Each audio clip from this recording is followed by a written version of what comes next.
All right, guys, just want to welcome back to the Everything College Football podcast. Today, me and Nick here, we'll be doing our Week 1 preview and prediction for Colorado versus TCU. Horned Frogs favored by 21.5, 59.5 is the total. 12 p.m. Eastern Time on Fox.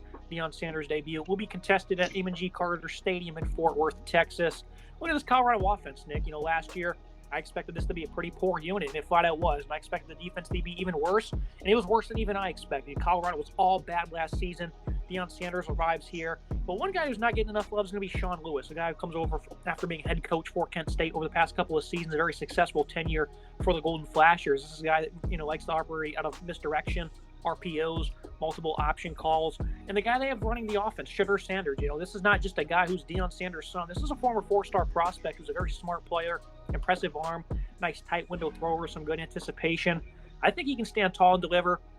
This is a guy that certainly doesn't have a lot behind him, though. I think they had 4 or 5 quarterbacks transfer out. Shedeur Sanders is clearly going to get the go here, but if he potentially gets a little hobbled or something like that, they could continue with the quarterback woes. How many times do you think Shedeur Sanders is going to help this offense, hit pay dirt in this game?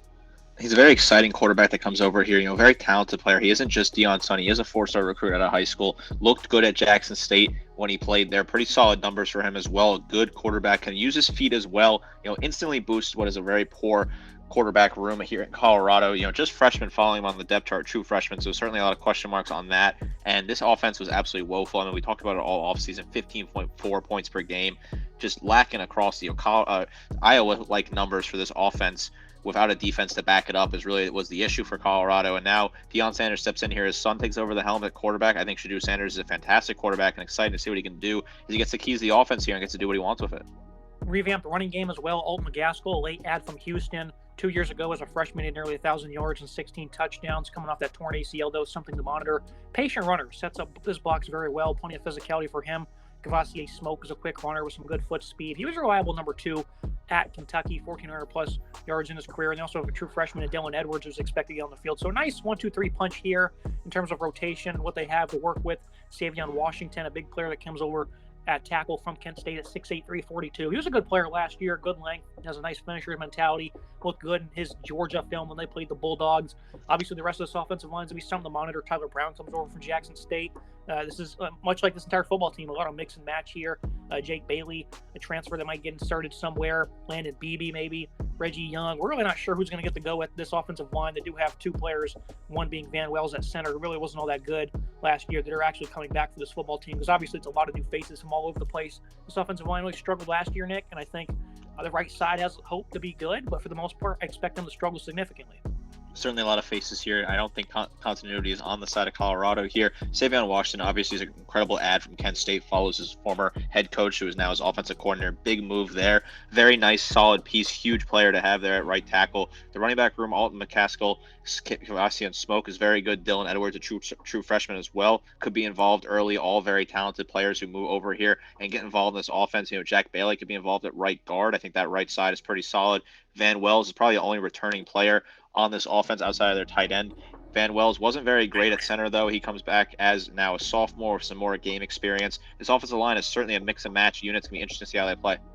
And looking at this receiving core Shedeur Sanders will be working with, this is actually a really good part of their offense, this trio of Jimmy Horn and Xavier Weaver, 2 guys that arrived from USF, provide plenty of athleticism and speed vertically. And then you have Travis Hunter, really not sure what his role will be this year as a 2-way athlete. Doesn't exactly work for the long term in college athletics, but Hunter looks like he's going to get the full go this year, wide receiver. And man, he, in that bowl game I watched last year that Jackson State was in with the Celebration Bowl, this guy was putting on a clinic. He was all kinds of highlight reel plays. Obviously, he's as elite as it comes. When a former number 1 ranked recruit, great ball skills, phenomenal athlete. This is a great trio here. I think this passing attack, they're going to be playing from behind. They're going to have plenty of opportunities. And the TCU secondary we'll allude to a little bit later. They gave them a lot of big plays last year. I think Colorado can show up instantly and make some plays through the air, especially in this one.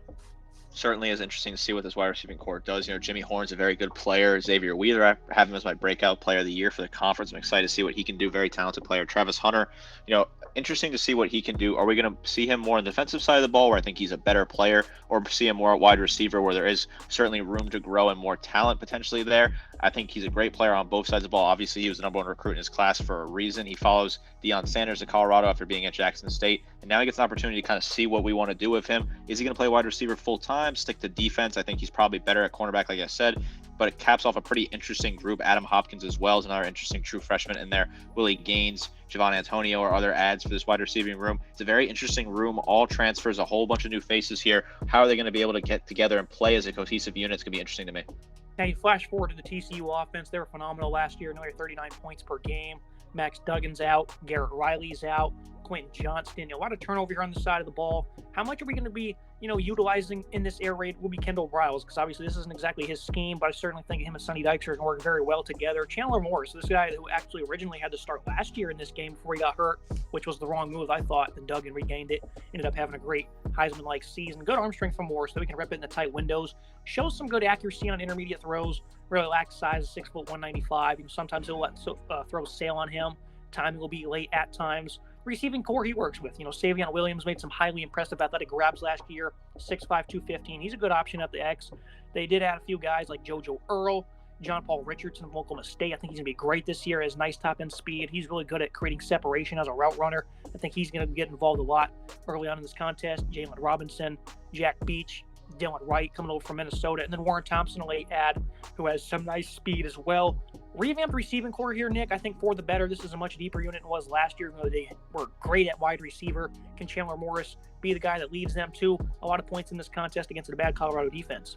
It's a very interesting transition here as Chandler Morris jumps in at quarterback, filling in from Max Duggan, who's gone on to bigger things. Certainly going to be interesting to see what happens with Briles taking over as Garrett Riley leaves. Transcendent offensive coordinator, really put together a great offense. This is a good unit that has some nice players. Savion Williams is a good player at the wide receiver X, good experienced player. J.P. Richardson's another good player. JoJo Earl in the slot, had some good times at Alabama here. Steps up here at TCU. Can he be involved early on? Major Earhart as well is another good player. Jack Beach as well. Cordell Russell, a talented true freshman coming in. So there certainly is a lot of talent that they can work with here. There are some solid pieces that they can utilize. I don't think they'll be able to score as many points per game as they did last year, but this unit should certainly still be up to similar expectations as they were last year. The run game is a big part of this air raid. Their top 3 rushers, including Duggan, depart. They do have Alabama import Trey Sanders. He looked really good in the spring game. Imani Bailey's probably going to be the starter early on. He showcased some great explosiveness last year. And then 205-pounder Trent Battle only had a couple touches last year. They're likely going to go with a by-committee approach early in the season. Solid group here, though. It's much what they did last year as well. They went with a committee approach. You look at the tackle duo of Brandon Coleman and Andrew Coker. I think they're going to have clean pockets for days going against what was, I think, the nation's worst pass rush a season ago. The rest of the offensive line is kind of a mix and match. Guys like John Lance is going to shift to center. He's got some great strength. Willis Patrick, he was a good right tackle at the FCS level. The Jackson State transfer will kick into right guard. They also added 5-star Tommy Brockmeyer from Alabama as well. This offensive line, I think, at least for this game, this is a phenomenal matchup for him against a revamped Buffalo defensive front that wasn't good last year one bit. Certainly a nice matchup for this offensive line. Some good players here. John Lands is a good center. I like this running back room. Imani Bailey is a very good player. Trent Battle could be involved in some touches. Trey Sanders is a guy who comes over from Alabama who's very talented. Cam Cook, a true freshman as well, may be involved. A deep unit. Tommy Brockmeyer from Alabama as well, a good player at right tackle. He'll be batting Andrew Coker for the starting role. Brandon Coleman at left tackle is a good player. Garrett Hayes at left guard is also solid as well. This TCU offense is good. They're going to regress a little bit naturally as they lost a lot of talent, but they're going to have a clean pocket to work with the entire day and certainly can help them out. You look at the Colorado defense, 44.5 points per game allowed, 510 yards per game. Again, they're even worse than what I thought they would be after, allowing about 30 points per game the year prior. They lost some of their best players. I just knew that the writing was on the wall for them to be awful. This defensive line, though, Jordan Dominic was a phenomenal player. Great pass rusher for Arkansas last year. Bit of a shocking move for him to transfer. Leonard Payne at the nose. He was a really good run stopper for Fresno State. Shane Cokes, Derek McClendon, Savell Smalls, a former 5-star. Taja Alston at West Virginia. This is a guy that was certainly productive at times in his past. A lot of new faces here on this defensive line, Nick. What kind of immediate impact do you think they'll have? Because I think they could certainly have one. But again, you never know, especially with the defensive line, how they'll look instantly. Dominic figures to be an X factor, though, again, going against a phenomenal tackle duo. Certainly is interesting to see what this defensive line can do. They bring in a ton of different pieces. They were a terrible unit last year. This defense was terrible as a whole last year. Like you said, I mean, the points per game, 44.5 points per game, 510 yards per game, just atrocious numbers, terrible numbers. So now you have this defense that steps in and brings in some new pieces and tries to revamp it overnight. This front seven adds some pieces. Jordan Dominic is a good player on the edge coming off the left side, potentially. Leonard Payne's a very solid player at nose tackle in the middle. Shane Cokes has some potential to grow there. Derek McLendon as well is another player coming off the right. They've revamped it. They added some solid pieces. These guys are big people movers and solid guys in the middle there to try and get after the quarterback. In the middle of the defense, DeMoy Kennedy, Levante Bentley coming over from Alabama and Clemson, respectively. We're not really sure what impact they'll have, but they're veterans. They've been around their respective programs for a couple of seasons, but they're also going to be big in trying to slow this run down. The secondary, though, Travis Hunter, Cormani McLean, these are two guys that were former number one ranked recruits at the cornerback position, but these are going to be their first games against FBS competition. McLean, a true freshman, being slotted in there on the opposite side of Hunter. Nick, you never see that. A true freshman starting at corner, especially going against a defense like this. Trouble could be a brewing, I think, for these corners in this game. Miles Slusher at the nickel, very good player. Another one that comes over from Arkansas. 21 of the 22 players on this depth chart are transfers. The lone returnee, Trevor Woods at safety, was actually a really good player. They only had a couple of those last year. Woods was one of them. Nice hard-hitting safety there. I think the secondary, they've got some nice help. I mean, look at the guys they added, the people they've recruited. That's not going to stop one bit. Deion, that's going to be his calling during his coaching tenure wherever he is. But I think for this game, they're going to be in some deep trouble going against this type of offense with the playmakers they have at pass catcher. DeMoy Kennedy, Levante Bentley have good experiences at two powerhouse programs. They transfer over here. Can they be involved early on? What type of impact will they have? Certainly something to watch. The pairing of Hunter and McLean at cornerback is certainly intriguing. True freshman, like you said, true freshman cornerback and McLean starting is a wild thing to see in the Power 5 level. Interested to see what they can do. I'm very concerned about that. Miles Slusher, a good player. Trevor Woods, a nice player to return. It's very kind of funny that he lucks his way into the situation here with Deion coming over. He was on a terrible team, and now a team will certainly improve under Deion Sanders and improve over time. And Trevor Woods is kind of just a steady, consistent player that's in that locker room. Very good, hard-hitting, strong safety. Underrated player. I like him a lot. Want to see what he can do against TCU here.